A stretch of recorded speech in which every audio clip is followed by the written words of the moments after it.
Hello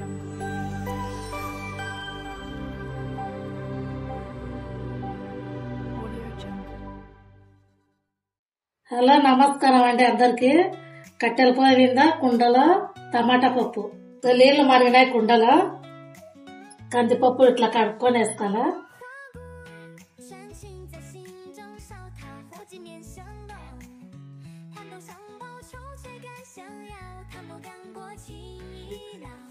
ఒకసారి మీరు కూడా కుండలో టమాటా పప్పు తిని చూడాలి ఎట్లా రుచి ఉంటారో. ఇప్పుడు పప్పు వేసుకున్నాము నీళ్ళలో ఒక 20 నిమిషాలు మూత పెట్టి ఉడకనియాల. ఇది నిండా కందిపప్పు తీసుకోవాలి, ఒక కప్పు తీసుకొని మరగడించినాక ఇది మధ్యలో మధ్యలో ఇట్లా పొంగుతుంటది, ఇట్లా కలుపుతుండాల. ఇది రాయలసీమ ఫేమస్ అయిన టమాటా పప్పు. ఒకసారి మీరు కూడా ట్రై చేసి చూడండి. ఇక సగం ఉడికిన తర్వాత పప్పు, చిటికెడు పసుపు,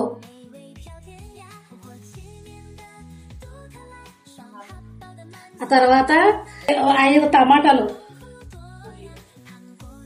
ఒక ఉల్లిగడ్డ పెద్ద సైజు అన్ని ఒకసారి వేసేసుకోవాలి. ఇంకా పప్పుకు తగినంత కారం,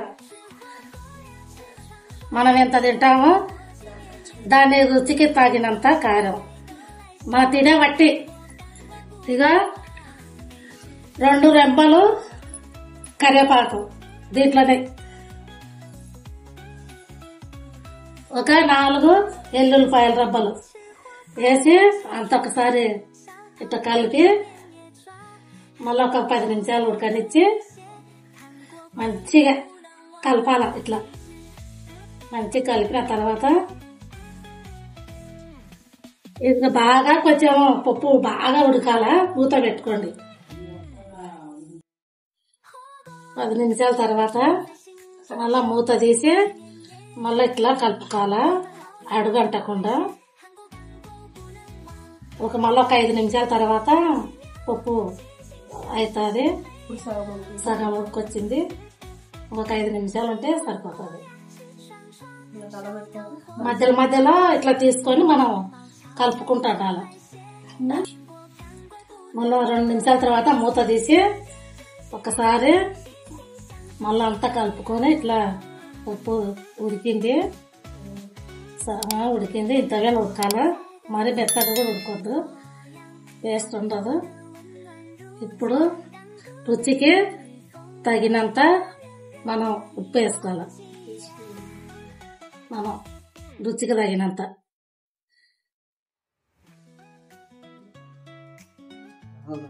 బాగా ఇట్లా కలుపుకొని అడుగంటకుండా మాడకుండా మళ్ళీ ఒక 2 నిమిషాలు ఉడకనిచ్చి పప్పు కట్టెతో రాంచుకొని కొబ్బెట్టుకోవాలి. అయిపోయింది పప్పు.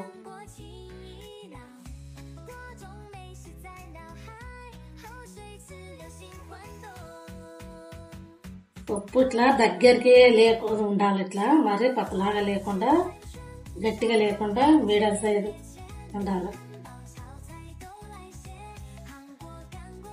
అట్లా మరి పప్పు మెత్తగా ఉడకొద్దు, ఇట్లా మెత్తగా ఉడకొద్దు, ఇట్లా ఉండాలి పప్పు. అప్పుడు దీనికి టేస్ట్ బాగుంటుంది.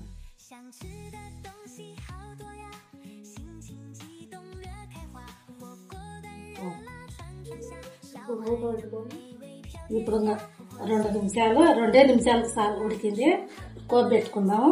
మనం పప్పు ఇలా ఉడికింది చూసుకుందాము మనము. నాకైతే ఉడికింది పప్పు, ఇంకా దించేసుకుందాము. చూడు ఇట్లా ఉడకాల పప్పు. ఇది దించుకున్నాక ఇంకా పప్పు ఎంపుకుందాము మనము. ఎంపుకున్న తర్వాత పెట్టుకున్నాము, గుత్తి తీసుకొని ఇట్లా ఎంపుకుందాం, ఇట్లా మెత్తగా ఎంపుకుందాం. ఇట్లా ఇక దాలు ఇంత వేనే, ఇక నీళ్ళు వద్దు ఏమొద్దు. మేమైతే ఇట్లా చేసుకుంటాము,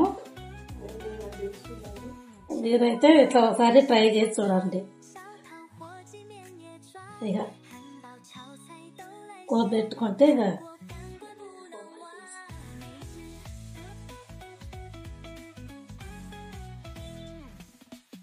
ఇట్లా ఎంపుకోను పప్పు. ఏది టమాటాలు కానీ ఉల్లిపాయ కానీ ఏవి లేవు చూడు. మంచిగా చక్కగా ఉడికిపోయింది. ఇప్పుడు కడాయి పెట్టుకొని మనము కోపుకు సరిపోయేంత నూనె పోసుకోవాలా.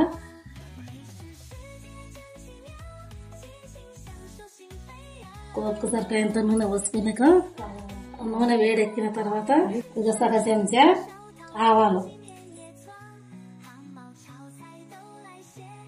దాని తర్వాత ఎల్లిపాయలు, వెల్లుల్లిపాయలు, కొన్ని ధనియాలు, సగ చెంచా ధనియాలు,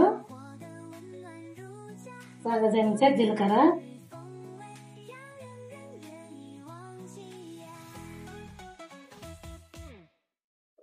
ఒక 3 ఎండుమిర్చి,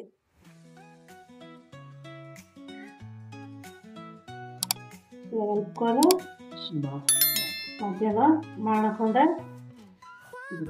మంచిగా కలుపుకొని ఇట్లా కట్టెలింగా చేసుకుంటే మంచిగా స్మెల్ కూడా వస్తుంది. ఇట్లా కలుపుకుంటున్నాను.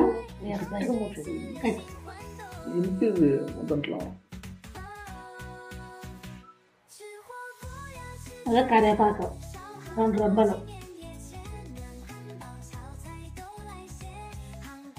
ఇలా కలుపుకుంటానండి.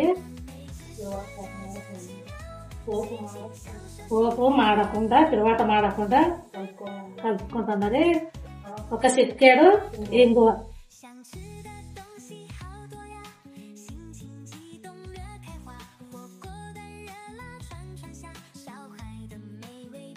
ఇట్లా చేసుకుంటే రాయలసీమ పప్పు రుచిగా కమ్మగా టేస్ట్గా ఇంకా రాయలసీమ పప్పు. ఇది టమాటా పప్పు కుండలో టమాటా పప్పు కట్టెల మీందిది.